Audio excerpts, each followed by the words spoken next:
女人逛了10年超市，从来都不用付钱，因为只要一捏手中的酱料就会消失不见。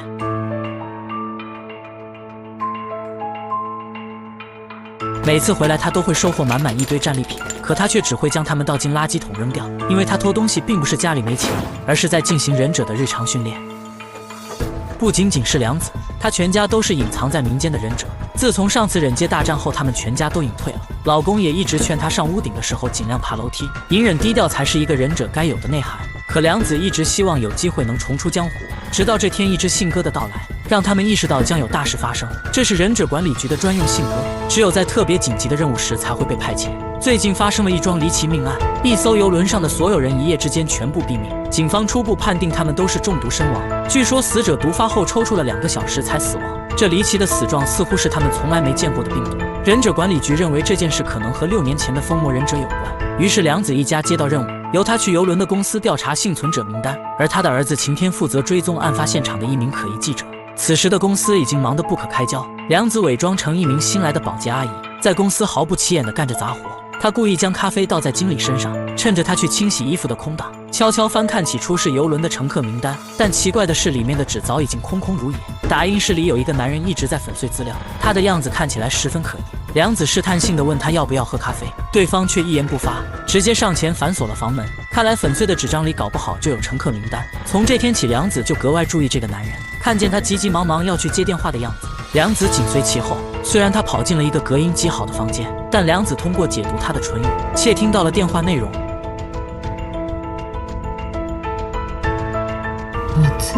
良子将这个名字默默记在心中。等晚上下班后，良子准备回家，可男人却突然将他叫住。まだ残るから、コーヒー濃いめ。ミルクと砂糖たっぷりね。わかりました。一脸怨气的良子直接给他倒了满满1碗汤。可等回来送咖啡时，却看见一名杀手正在从背后死死地勒住男人。他连忙放低姿态，几个翻滚轻巧进入办公室，拿起桌上的小刀，扔向开关切断电源。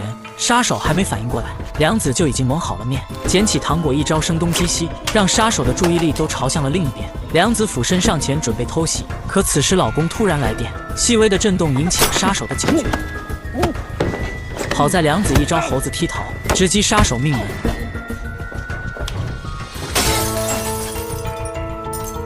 将杀手制服后，他上前查看男人的状况，可惜已经没了呼吸。结果杀手突然跳窗逃走，原来刚才他只是假装昏迷。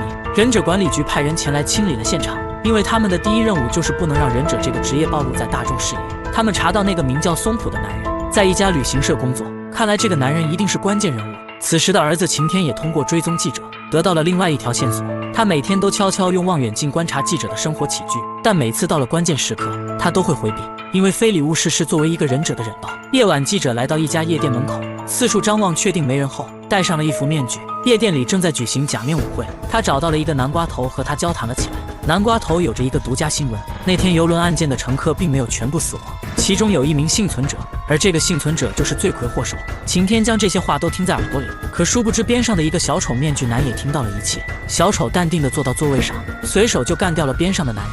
就在南瓜头要说出幸存者的名字时，小丑上前一刀，直接送南瓜头上了路。他转头想要对记者下手，晴天立马出手阻止。两人在热闹的夜店里展开了无声的战斗，几番来回拉扯，技高一筹的晴天将他反手制服在了桌子上。然而善良的晴天狠不下心杀人，只是在他手上扎了一刀。记者想要拍他，却被一个烟灰缸直接打飞，一时间四目相对。记者总觉得这双眼睛有股莫名的熟悉感，趁着间隙，小丑挣脱束缚逃了出去。等晴天追出去时，对方已经被街角的汽车撞倒。晴天上前查看，死者手臂没有伤痕，说明不是刚才行凶之人。对方能在短时间内施展替身术，一定也是一名忍者。真正的小丑已经包扎了伤口，骑车逃走。等到了第二天，记者主动找上了晴天，原来他从昨天的眼神中认出了救下自己的人是他。由于他们都想知道游轮案件的真相，于是便相约来到南瓜头的家里寻找线索。来到门口，两人发现他们家的门竟然没锁，悄悄潜入其中。他们看见南瓜头家里的各种家具都有着一个奇怪的标志，记者将它记录了下来。走到里面时，听到房间传来动静，两人连忙躲进衣柜。原来是南瓜头的妻子正着急忙慌地收拾行李，她似乎想要逃离这个地方。然而女人刚走出门，就被一个大汉干倒，然后拖回了房间内。戴帽子的男人鬼鬼祟祟，像是在寻找什么，直到发现冰箱里的一朵小黄花，便连忙将它装进了包里。紧接着他拿出绳子，将女人吊在空中，伪装成上吊自缢的样子。这是忍者隐藏尸体的惯用手段。而从他手上的伤痕，晴天认出了这家伙就是昨天晚上的小丑。直到小丑离开，两人才终于松了一口气。刚才画面已经全部被记者记录了下来。他们在网上查找资料，发现那个奇怪的标志是一个名叫天元会的会标，目前的成员有3万人，并且还在快速增长。他们跟随一群天元会的信徒来到了他们的大本营。据说今天晚上天元会的创始人也会来到这里。创始人名叫杨介，他仅仅只是说了几句话，就轻松地掌控了在场的所有人。笑いましょう。やめましょう。泣きましょう。看着周围人全都哭得稀里哗啦，晴天不由得汗毛直立。杨介走上舞台，说起了一些蛊惑人心的话。看着他这副能操控人心的样子，晴天觉得他的来历一定不简单，甚至让他想起了当年忍界大战时的那个男人。为了调查更多线索，两人继续伪装成信徒，在天元会的基地收集情报。这里的资深信徒会每天手牵手，在户外进行光合作用，而其中最幸运的2个人可以得到面见创始人杨介的机会。晴天惊讶地发现，天元会的高层竟然就是那行凶的小丑。他在现实社会中是一名警官，看起来人畜无害的他，却有着冷血无情的杀手身份。晴天给他发去匿名短信，威胁对方自己手上有他行凶的证据，如果不想要丢掉工作丢掉家人，就乖乖听他们的话。晴天要求他在明天的天元会户外活动中选2个手上戴着红色手链的信徒，这2人正是晴天和记者。第2天2人如约来到天元会，和众人进行了户外的光合作用。小丑也信守承诺带他们见了创始人。废旧的仓库中摆放着一张桌子，杨介淡定地坐在其中，边上就摆放着那朵小黄花。还没等2人开口，杨介就感知到了他们2人的身份姓名。更神奇的是，他还能精准地说出记者小时候遭遇火灾的经历。ご両親を亡くされたんですね。どうして？たった1人助かって、まだ小さいのに。而在晴天的身上，杨介看到了他大哥在6年前惨死的景象，这是晴天内心最不能触及的伤痛。杨介让2人站起身，派手下递给晴天一把武士刀，想要成为他的贴身信徒，就要完成接下来的任务。彼女を解放してあげてください。这种荒唐的事情怎么可能做？晴天转身就准备离开，杨介将他们叫住，命令手下又带上来了1个人。只见小丑被五花大绑抬了上来，杨介说这家伙已经杀了无数的人，如果是用武士刀斩向他，也同样可以过关。面对这样一个没有良心的杀人狂，晴天毫不犹豫地手起刀落，但最终只是解开了小丑的束缚。杨介看到后微微一笑，他将小黄花送给记者，让他们所有人离开，留下了晴天一人。杨介卸下伪装，告诉了晴天自己的真实身份，他就是疯魔的第19代首领疯魔小太郎。6年前忍界大战，代表正义的服部家族对抗疯魔家族，最终大获全胜。其中晴天的精妙身手功不可没，在对阵疯魔家族的首领时，晴天也是靠着体术成功将其制服。但由于动了恻隐之心，晴天放弃了杀人，只选择废掉了对方的一条手臂。结果就在大家庆祝胜利时，疯魔首领却来了个回马枪，杀死了晴天的大哥，导致他最终落海身亡。这段经历成为了晴天的梦魇，也更是让服部家族决定退出忍界，成为一个普通的家庭。如今疯魔首领再度出现，晴天决定现场就为自己的大哥报仇。结果杨介淡定地闭上眼睛。殺してみろ。对方徒手接白刃，6年的修行已经和晴天拉开了无法逾越的差距。お前が俺を生んだ。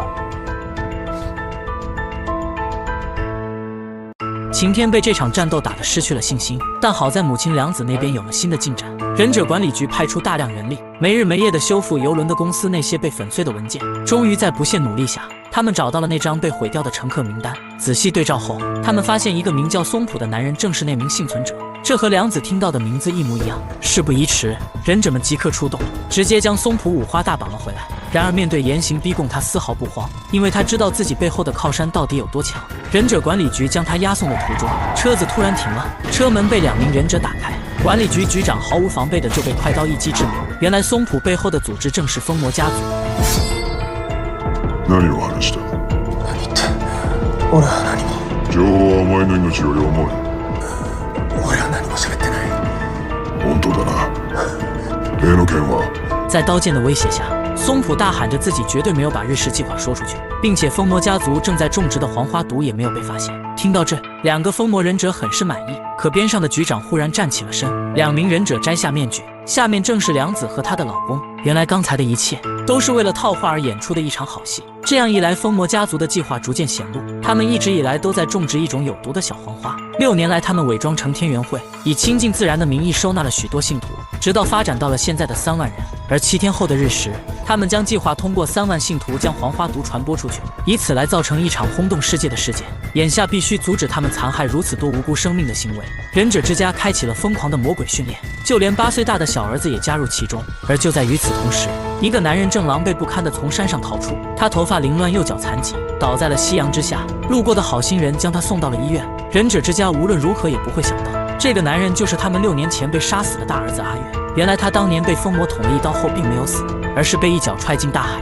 游轮的螺旋桨带走了他的右腿，疯魔首领将他救回了岸上，但他们并没有下手杀他，而是将他变成了一个工具人，没日没夜地为疯魔家族种植小黄花。虽然每次工作前都会被蒙上眼睛，但阿月依稀记得那片花田在富士山的周围。看见他的归来，一家人都激动得不行。晴天的心结也终于就此解开，原来他并没有害死大哥。修剪头发后，阿月又变回了从前的模样。晴天想要和他道歉，是当年他的心软放走了阳介，才让大哥遭遇偷袭变成了现在的模样。然而阿月只是微微一笑。俺はお前を切れるよ。お前はそのままでいいのかもな。阿月凭借记忆画出了黄花田的位置，管理局派出良子夫妇前往烧毁花田。可在路上，良子不禁犯了嘀咕：儿子被疯魔抓去囚禁了6年，万一他要是被洗脑叛变了，这次两人的目的地很有可能将是一场陷阱。然而尽管如此，他们还是依旧决心赌一把。两人来到一片阴森的树林，闻着气息像是曾有疯魔家族的人驻扎在这里，但现在的他们好像都已经离开。再往前走，他们果然看到了那片黄花田，可惜的是所有的黄花全部都被摘走，两人还是晚了那么一步。突然良子想起刚才路上他们见到过一辆大货车，闭上眼睛用意念回顾，那辆车上很有可能就是装载了这些小黄花，这是最后的线索。他联系忍者管理局，让他们查找那辆车的车牌。他们很快拿到了车子的定位，于是便马上跟踪了上去。然而经过了1夜的跟随，他们发现车子一直在同样的一条路线不停地来回兜圈，这是忍者最惯用的一种防止跟踪的手法。此时需要的就是耐心等待。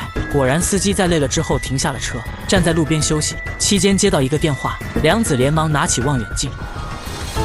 大丈夫です。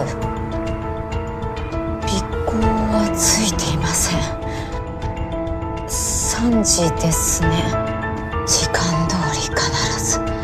时间不等人，司机马上就要前往真正的目的地，两人一脚油门就跟了上去。他最终停在了一个中转仓库，这里看起来并没有什么异样。为了一探究竟，老爸直接只身一人潜入了进去。虽然内部不停地有人来回走动，但他靠着敏捷的身手完美隐藏了行踪。等到了仓库尽头，没想到这里竟然内有乾坤，所有的黄花都被运送到了这里制成了毒粉，而生产基地的里面则是疯魔家族的真正基地。忍者之家集结，他们决定潜入疯魔基地，将所有药粉清除，阻断他们的日食计划。他们通过通风管进入仓库，来到配电室，一刀切断所有电源。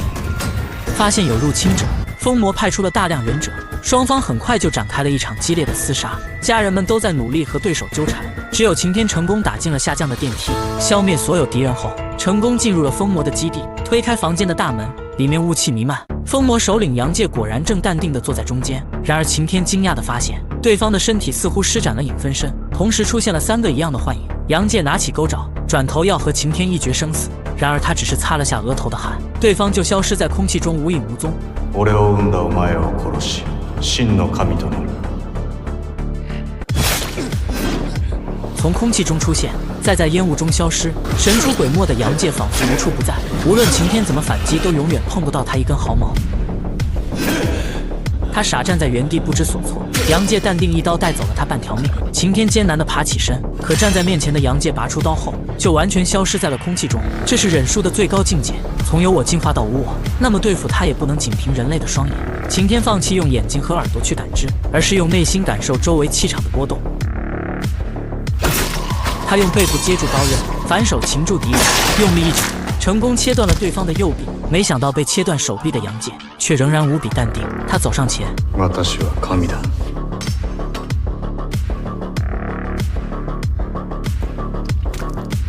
奇怪，怎么接不上？私は神だ。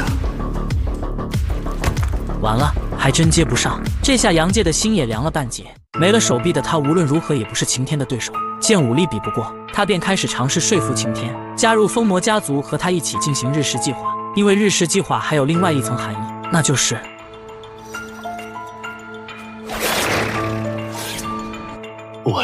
阴险的杨介偷袭战术失败，还没等晴天动手，阿月就从背后直接干掉了他。兄弟两人齐心合力干掉了第19代的疯魔首领，日食计划也终于被忍者之家平息。本以为一切都要回归太平，可所有人都想不到的是，其实阿月早就已经叛变，他已经成为了疯魔家族的一员，代号乌鸦，是仅次于杨介的最高层管理。而之所以亲手送走杨介，是因为这样一来，他就可以成为第20代疯魔家族首领。忍者之家第1季就此完结。关注小陈为你带来更多精彩剧集解说。